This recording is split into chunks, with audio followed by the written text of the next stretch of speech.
Hello everyone, this is my video reaction paper. My topic is the nature of Eproches and methods in language teaching.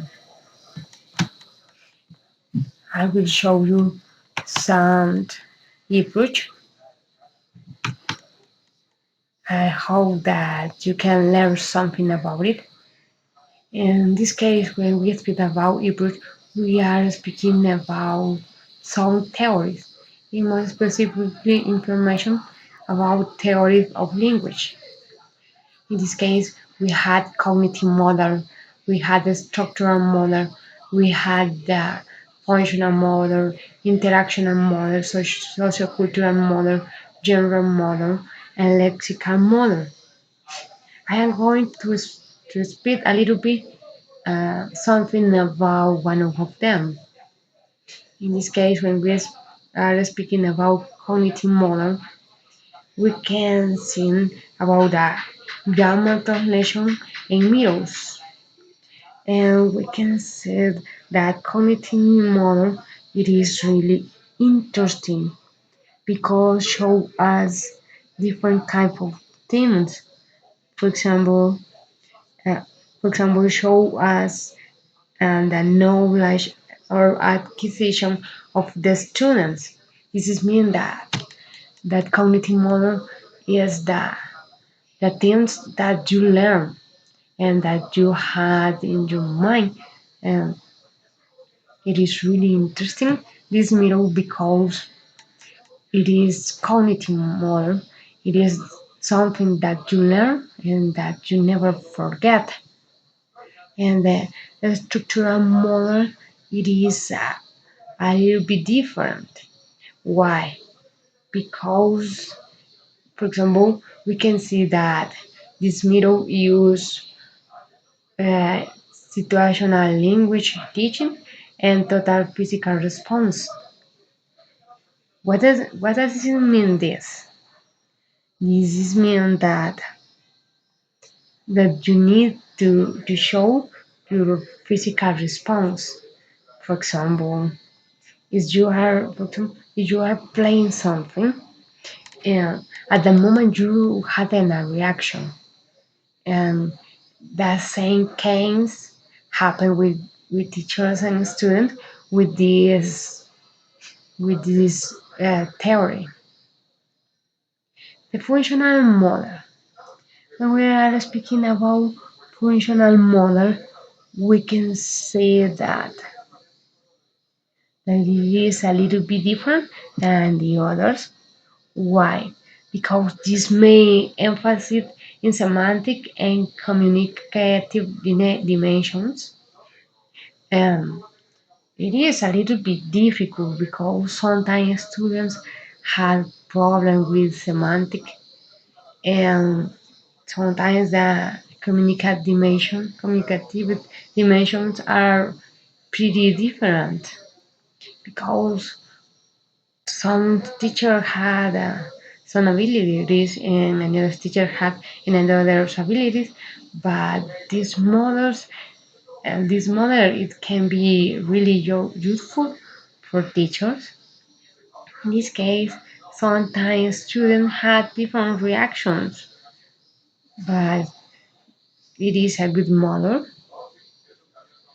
The interaction model it is really interesting because it is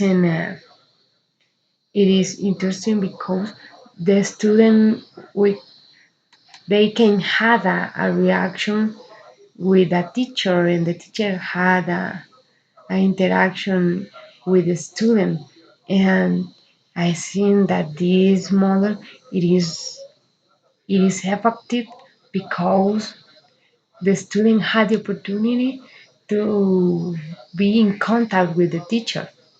And when the student can have contact with the teacher, they can learn in a better way. And in this case, teachers had a good tool with this model because if they had contact with the students, they can teach in a better way to them.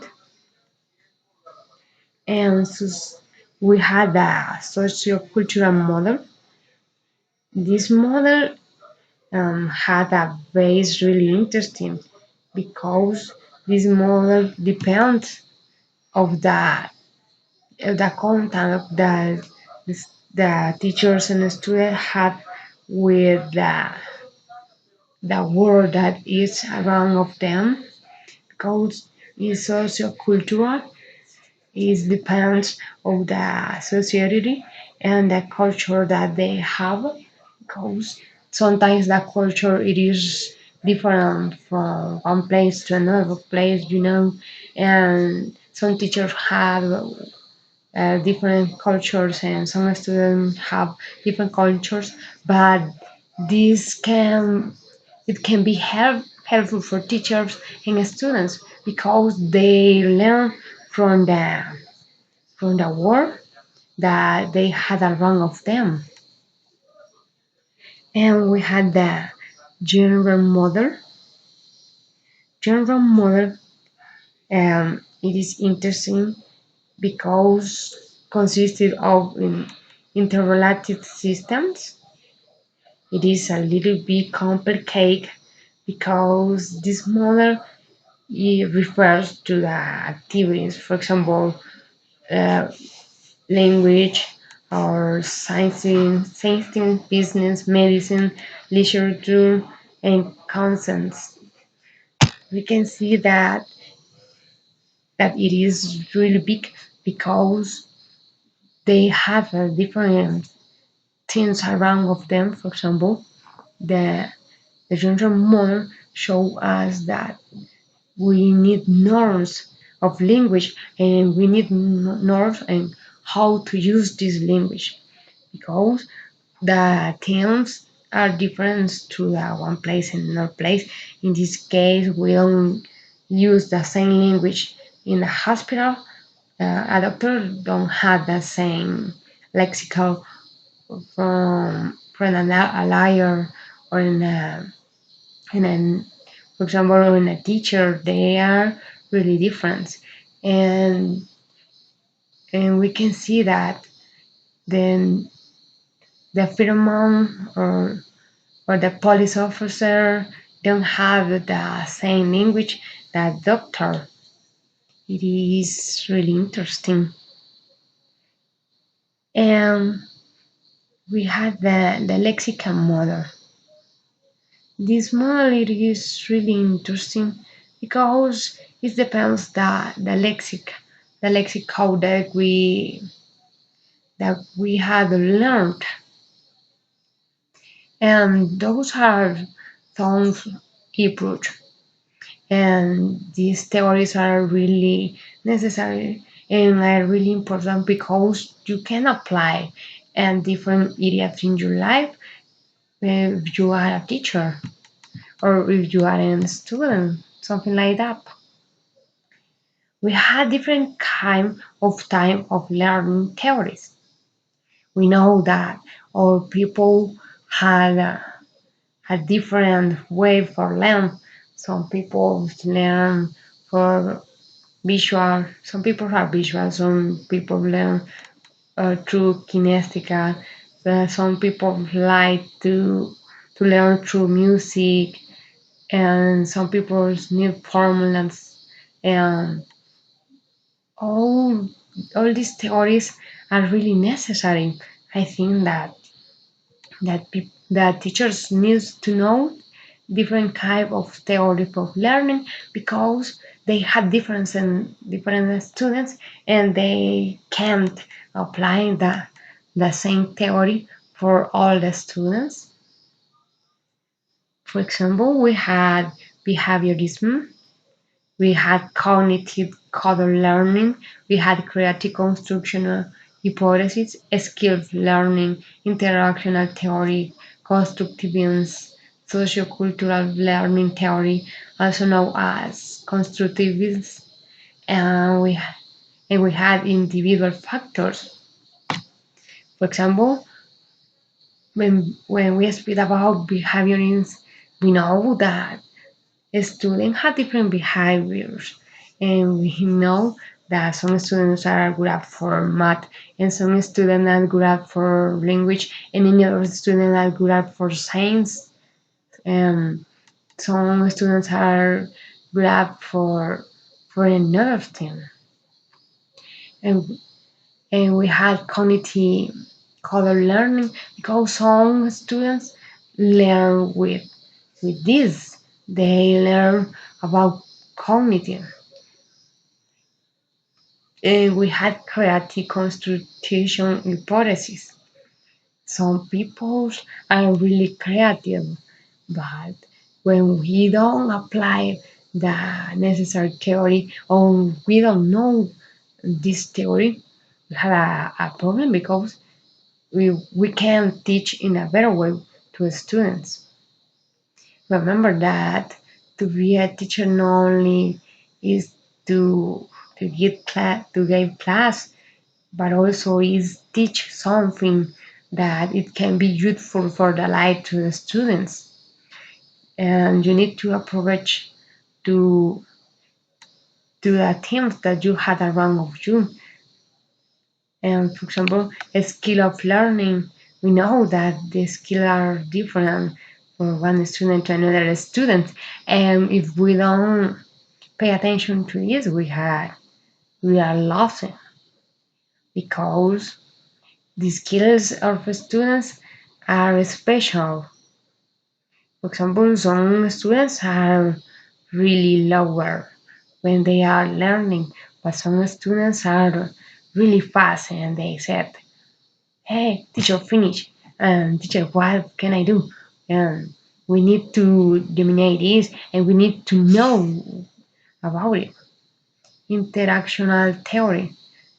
Like the interactional theory, this means that students need more interaction to the teacher and the students and receive feedback.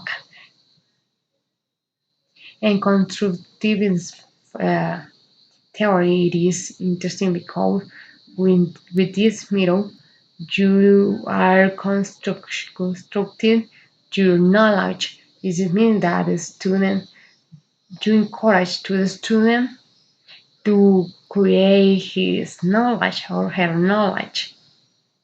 And sociocultural learning, cultural learning theory.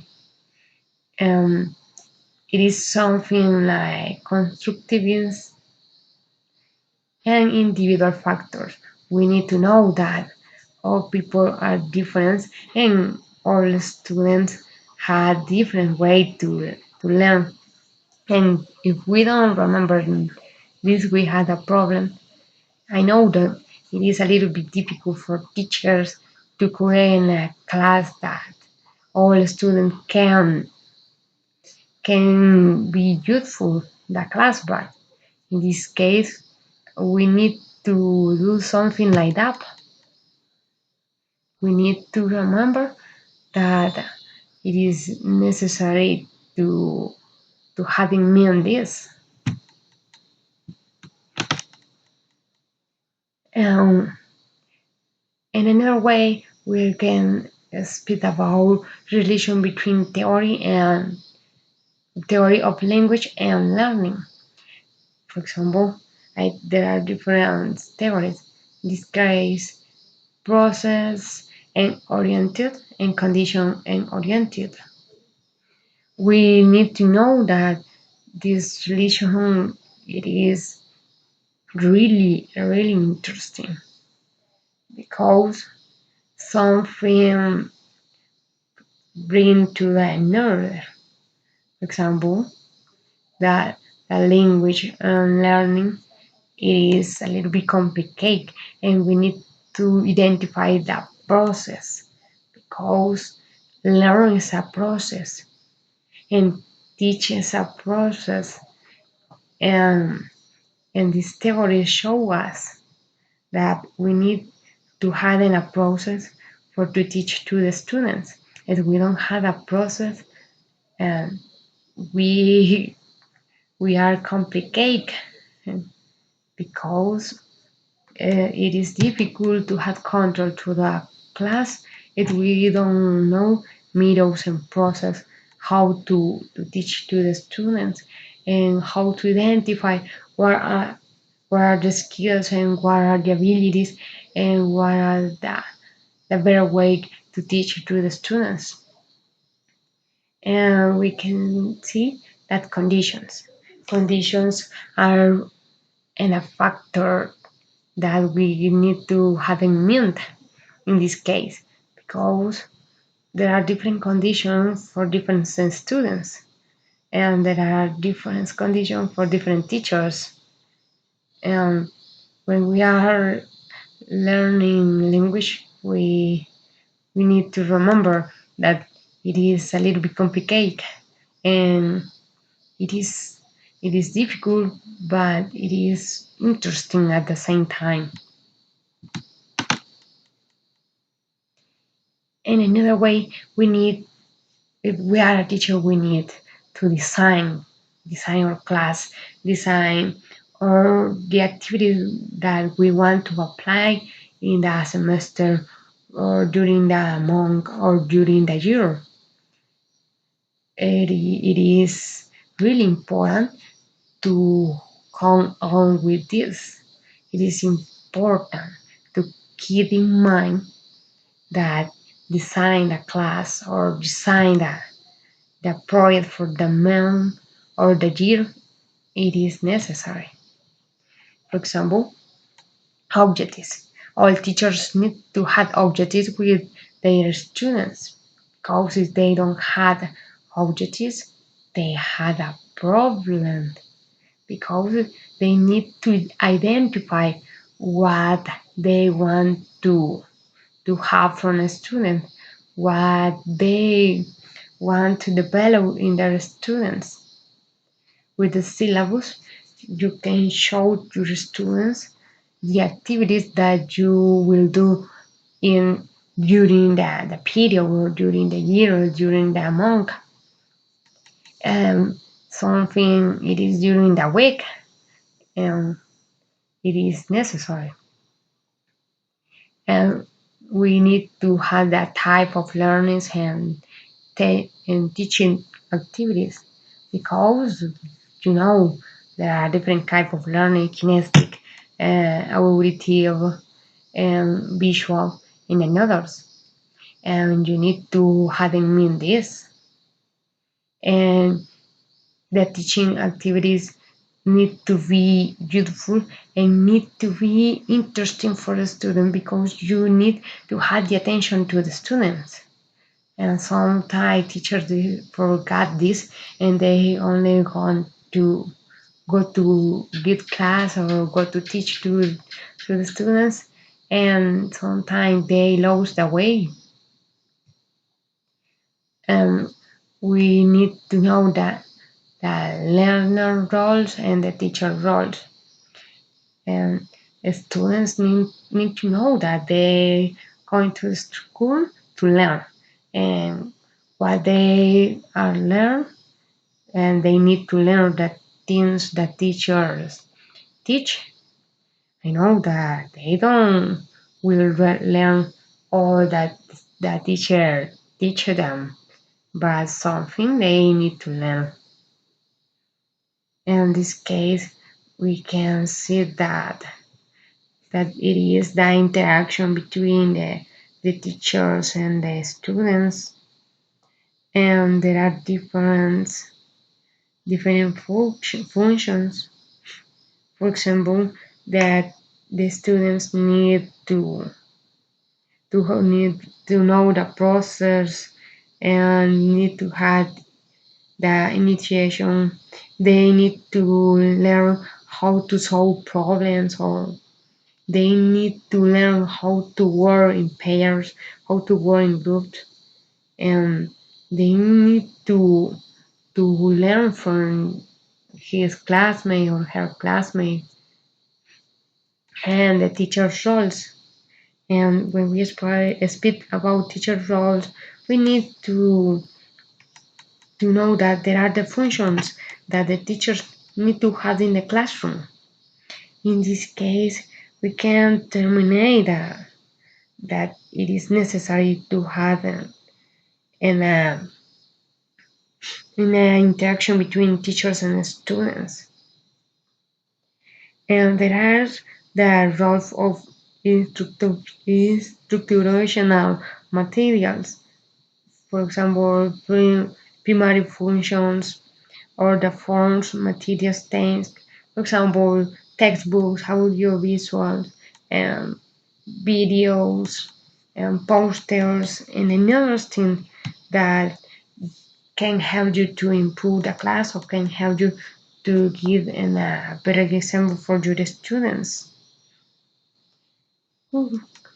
I can tell you that there are different techniques and there are different theories and there are different behaviors in this area, and we need to know that it is difficult, but it is impossible. You can do it. Okay, it is all about my video. Thank you so much.